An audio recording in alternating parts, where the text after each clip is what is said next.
여호수아 9장 16절부터 27절입니다.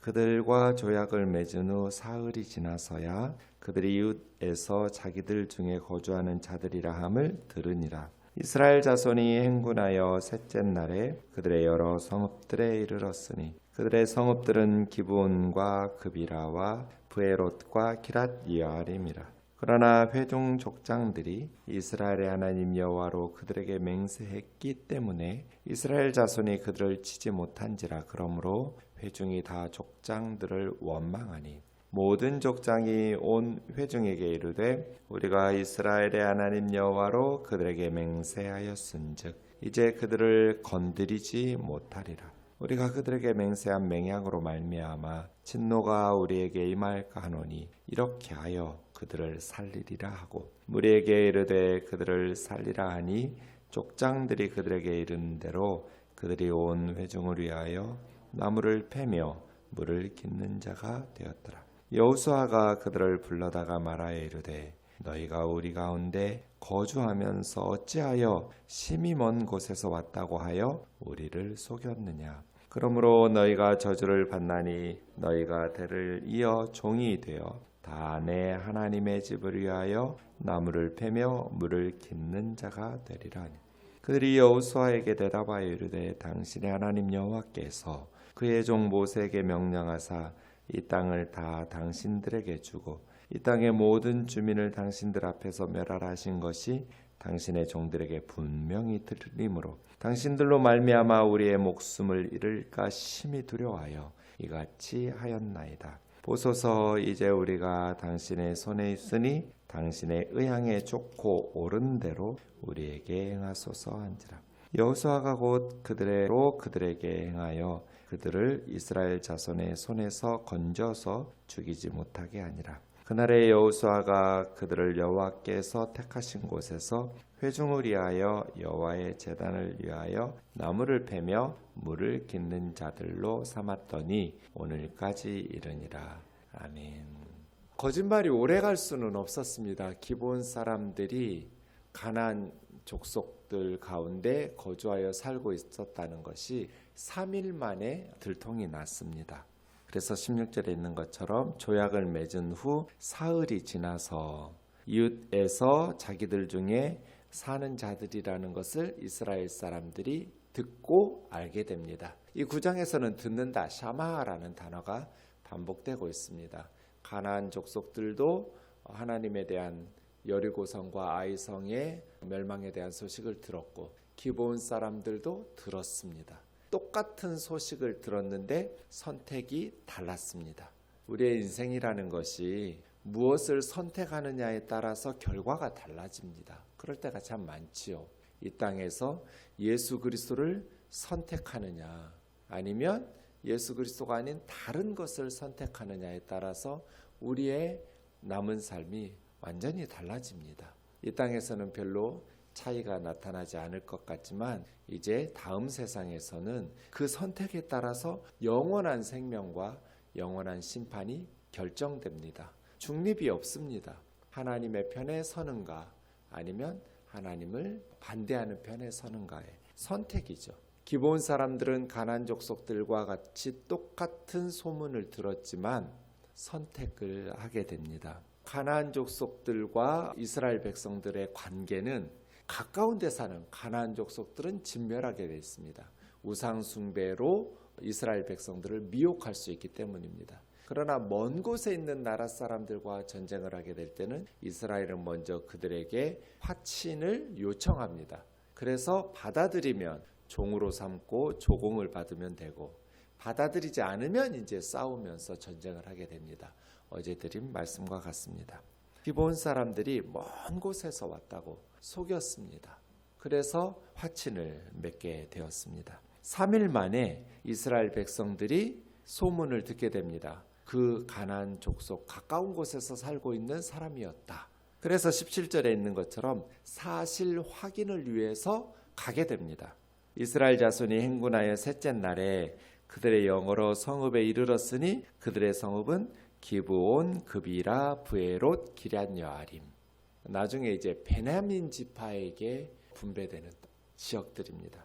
바로 그 근처 예루살렘 북서쪽으로 한 10km, 15km 정도 떨어져 있는 베냐민 지파에 분배되는 성읍들인 거예요. 가나안 족속, 히위 족속이에요. 그래서 회중들이 속았다라는 것을 알게 됩니다. 족장들이 말합니다. 이스라엘의 하나님 여호와의 이름으로 그들에게 맹세했기 때문에 이스라엘 자손이 그들을 치면 안 된다. 그러므로 회중이 다 족장들을 원망하게 됩니다. 기브온 사람들은 일치 단결해서 이스라엘 사람들을 속여서라도 우리가 살아남자. 이스라엘이 두려워서가 아니라 이스라엘의 하나님 여호와가 두렵기 때문에 홍해를 가르고 애굽을 치고 나왔다는 소문을 들었습니다. 요단강 동쪽에 두 왕에게 행한 일들도 들었습니다. 이제 요단강을 건너고 여리고성을 무너뜨리고 아이성을 무너뜨렸다라는 그 하나님 여호와를 알게 되었습니다. 고대에는 모두 다 신을 섬기는 신들의 세계 속에서 살고 있습니다. 전쟁은 신들과의 전쟁입니다. 그래서 지금 우리가 생각할 때는 군사력을 비교하고 경제력을 비교하고 이렇지만 고대 사람들은 신들 중에 어느 나라의 신이 더 강하고 위대하냐. 그래서 많은 신들을 섬기는 거죠. 왜냐하면 각 신들이 하나님 여호와처럼 모든 영역에서 모든 능력을 가지고 전지전능한 그런 신으로 섬기지 않은 거예요. 고대인들이 생각하는 신은 한계가 있어요. 각각 신들마다. 그래서 신들의 위계 질서도 있고요. 신들이 다스리는 영역, 옛날에 우리 조상들도 그렇게 살았죠. 부엌에는 부엌을 다스리는 부엌신이 있고, 마당에는 마당을 다스리는 마당신이 있고, 바다에는 용왕이 있고, 지하 세계에는 염라대왕이 있고, 아이를 점지할 때는 삼신할머니가 있고, 신들이 모든 걸 다 하고 모든 지역에서 다 자신의 영역으로 다스리는 것이 아니라 각각의 한계를 가지고 영역이 있고 분야가 다른 것이죠. 이게 고대인들이 가지고 있는 신입니다. 그런 신의 개념에서 생각해 보면 많은 신들을 소유하고 섬기는 것이 유리하겠죠. 그 신들에 대한 생각을 이스라엘은 혁명적으로 바꿔내는 거예요. 십계명을 통해서 나 외에 다른 신을 너에게 두지 말라. 십계명의 핵심은 1계명, 2계명에서 끝나거든요.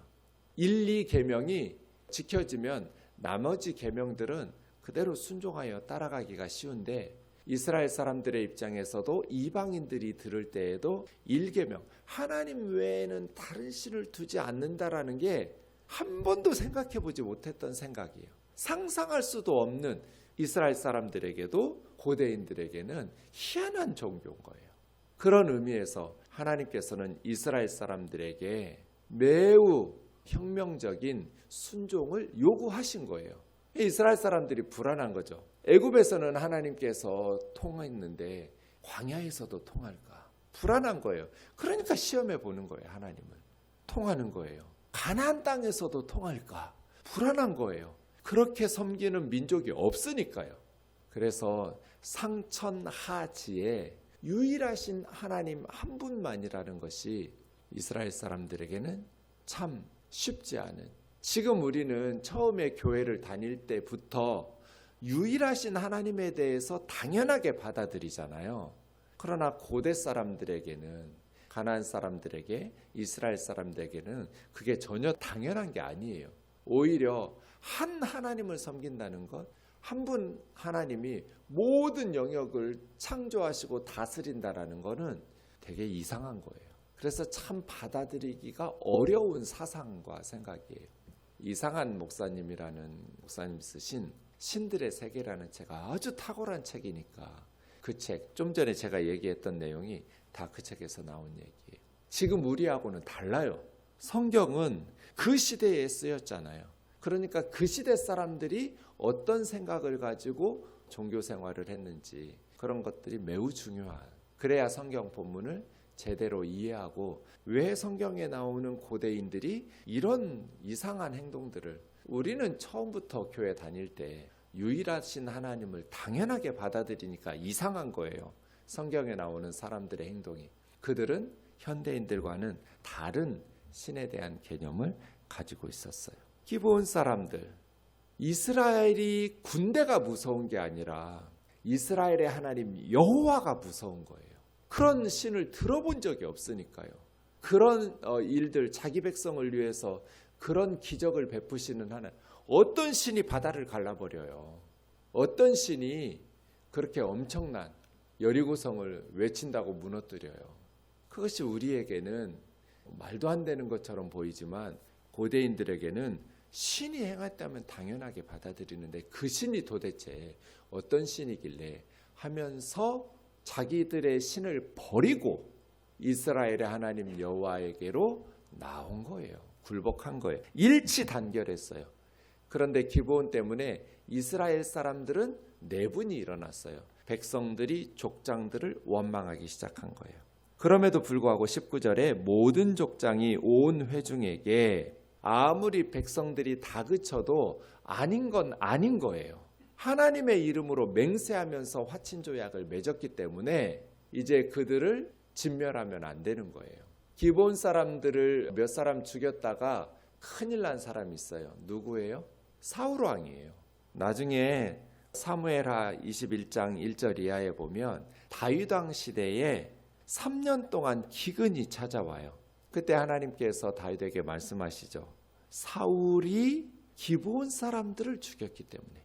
그러니까 몇백 년 뒤잖아요. 지금 여호수아 시대에 있었는데 한참 후에 사울이 왕이 되었을 때 기브온 사람들을 죽이거든요.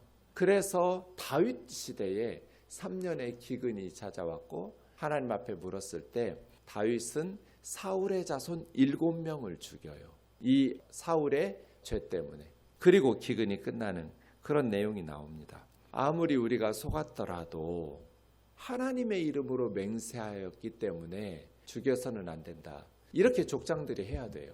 백성들이 아무리 족장들을 원망하고 지금 상황이 불리하다 할지라도 하나님의 이름으로 맹세한 것은 지켜야 된다. 왜요?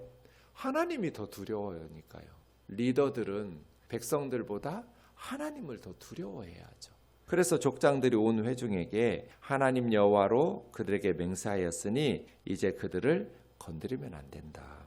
그래서 맹약한 대로 진노가 우리에게 임할까 하노라 하면서 살리리라 했는데 무리에게 살리리라 하니 족장들이 그들에게 이른 대로 온 회중을 위하여 나무 패고 이제 번제 같은 거 드려야 되니까요. 물을 깃는 자 성막의 행사를 위해서 국가의 노예로 삼게 됩니다. 여호수아가 불러다가 말합니다. 우리 가운데 거주하면서 어찌하여 먼 곳에서 왔다고 우리를 속였냐. 그랬더니 너희가 저주받아서 대를 이어 종이 될 거다. 그런데 23절에 있는 것처럼 내 하나님의 집을 위하여 나무 패고 물 깃는 자로 살아가게 될 것이다. 그래서 물과 불을 관리하는 노예로, 종으로. 네, 저는 이 여호수아의 선택이 정말 탁월했다고 생각해요. 여호수아는 진짜 탁월한 리더였구나. 하나님의 뜻을 정확하게 깨달았구나. 주야로 말씀을 묵상하더니 참 지혜로웠구나. 왜냐면요, 지금 히위 족속 가나안 사람들, 가나안의 7족속을 진멸하라고 하나님께서 말씀하신 이유는 두 가지입니다. 하나는 하나님은 의로우신 심판장, 재판장이에요. 그동안 가나안 족속들이 지은 죄에 대해서 이스라엘의 군대를 통해서 죄를 형벌하고 심판하시는 거예요. 그래서 진멸하라는 거예요. 재판장 판사가 10년 이렇게 선포했는데 간수가 1년 있다가 풀어주면 안 되잖아요. 지 마음대로. 하나님이 판사예요. 그동안 가나안 족속들을. 그래서 아브라함에게 이 땅 주시겠다고 약속하셨는데 아직 가나안 족속들의 죄가 관영하지 않기 때문에 너에게 이 땅을 못 줘. 하나님이 창세기 17장에서 말씀하시잖아요. 후대에 너희가 4대 만에 다른 민족에게 갔다가 돌아와서 그때 400년 후에 줄 거야. 하나님께서 아브라함에게 말씀하신 이유가 뭐예요? 너를 위해서 죄가 많지도 않은 가나안 사람들을 몰아내거나 죽일 수는 없어.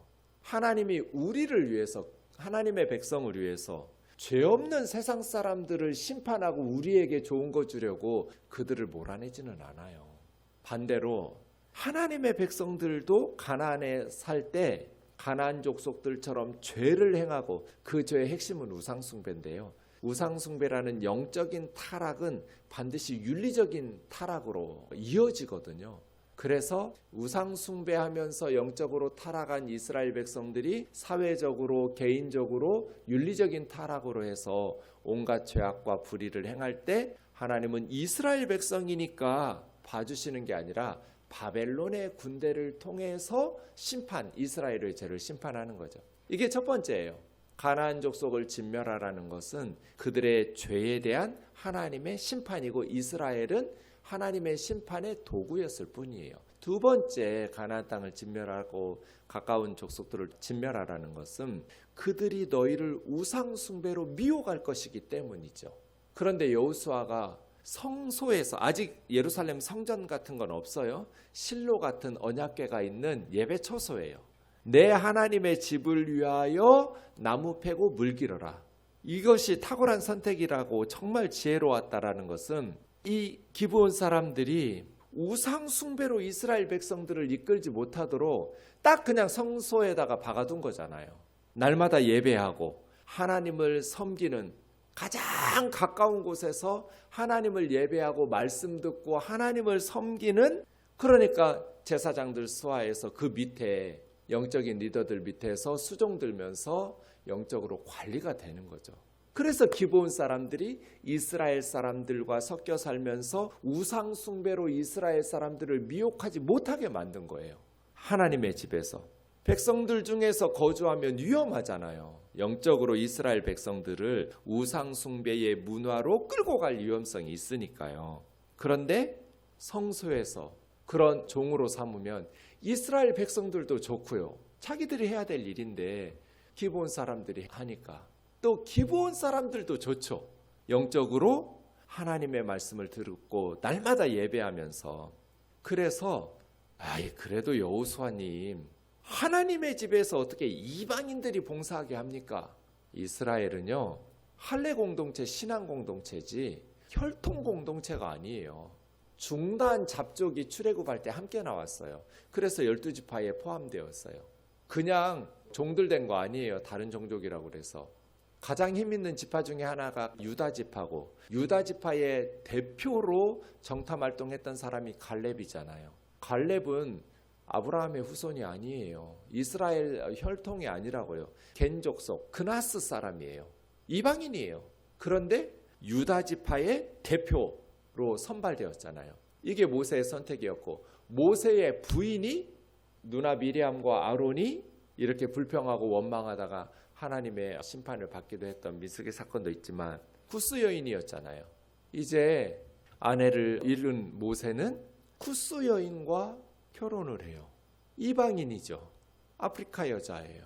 기브온 사람들이 우리 생각 같아서면 어떻게 이렇게 거룩한 성소에서 하나님을 섬기는 종들을 이스라엘의 혈통이, 그것도 레위 지파 사람들이 봉사하고 수종들게 해야지, 이 거룩한 곳에, 이 거룩한 일에.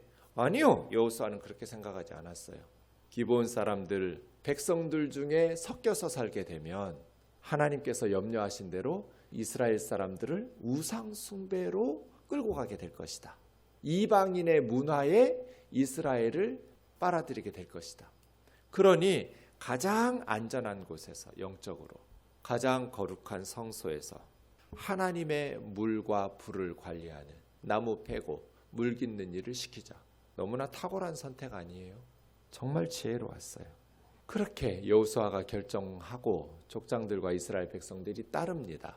그렇게 이제 여호수아가 어찌해서 그러냐고 물었을 때 기브온 사람들이 대답하죠. 24절이죠. 모세에게 명하사 이 땅을 다 당신들에게 주고 이 땅 모든 주민을 당신들 앞에서 멸하라 하신 것을 당신의 종들에게 분명히 들렸습니다. 샤마, 들렸습니다. 가나안 사람들은 모두 죽을 수밖에 없다는 것을 들었습니다. 그래서 우리는 당신들에게 화친조약을 맺고 싶어도 우리는 다 진멸당할 수밖에 없었으니까 이렇게 속일 수밖에 없었습니다. 우리의 목숨을 잃을까 심히 두려워하여 이같이 행했습니다. 이제 우리가 당신 손에 있으니 처분에 맡깁니다. 당신 의향에 좋고 옳은 대로 행하십시오. 해서 여호수아가 이스라엘 자손들 손에서 건져서 죽이지 못하게 하면서 택하신 곳 23절에 보면 실로입니다. 회중들을 위하여 여호와의 제단을 위하여 나무를 패며 물을 깃는 자로 삼았더니 오늘까지 이르니라. 기브온 사람들 어제 말씀드린 것처럼 제2의 라합의 가족과 같이 구원을 받습니다. 그렇죠? 그것도 영적으로 성전에서 주님을 섬기는 가장 복된 일에 쓰임받는 민족이 되죠. 너무나 복된 사람들이에요. 죽임을 당하지 않은 것도 감사한데 하나님을 섬기는 일에 쓰임받는 그런 구원받은 하나님의 백성이 된 것이죠. 탁월한 선택이에요. 운명은 스스로 만들어가는 거예요. 라합의 가족처럼 또 기브온의 민족처럼 다 정해진 것 같지만 믿음으로 라합처럼 선택할 때 또 기브온 사람들처럼 믿음의 선택을 할 때 하나님께서 새로운 은혜의 구원을 베풀어 주시는 것이죠. 반대로 유다 지파 이스라엘 백성이었지만 아간의 가족은 복된 민족으로 약속의 땅을 차지할 수 있었는데 아골골짜기에서 진멸을 당하게 되죠. 이 기브온 사람들 어제도 말씀드렸지만 바벨론 포로지에 끌려갔다가 70년 만에 돌아와서 에스라와 느헤미야 시대에 느헤미야와 함께 성벽을 재건하고 그 명단에도 느헤미야 3장 7절과 7장 25절에 등장합니다. 포로기 이후에도 이스라엘 사람들로 편입되어서 하나님을 섬기는 복된 민족이 되어요. 그래서 조상들이 선택하고 나니까 자손 대대로 하나님을 섬기며 천국에 가게 되는 구원받은 백성이 되잖아요. 지금 오늘 우리의 선택이 우리의 가정과 우리 나라를, 우리 후손들을 영원한 구원의 길로 인도하는 복된 선택이 되기를 주의 이름으로 축원합니다.